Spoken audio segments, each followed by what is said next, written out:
هل لو انتي اصلا اتعلمتي قياده بتسوقي الى حد ما بس مش بيرفكت وبنسبه كبيره، اوكي، يعني لسه عندنا بعض التركات في الغلطات، هل ينفع ان انا اطلع طريق؟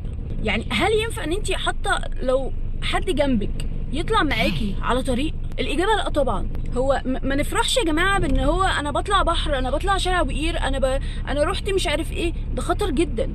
طول ما انتي لسه عندك تركات بسيطه اللي هي فنيات رفيعه قوي، اللي هو اهمهم امتى الحق العربيه وامتى اقف في الوقت المناسب وامتى اتحرك تاني، رد فعلي السريع اللي هو لازم يكون موجود اصلا. ده لو مش موجود انا ما ينفعش اطلع اصلا طريق.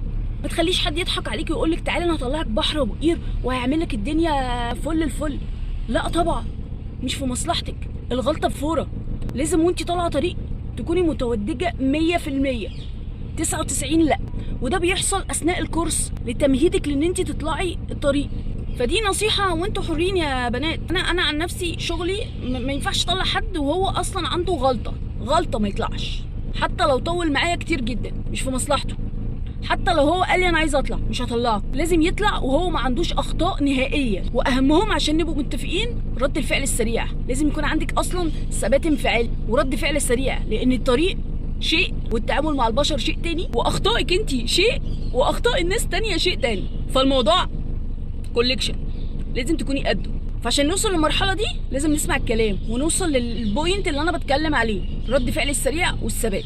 بس دي كانت ملحوظتي.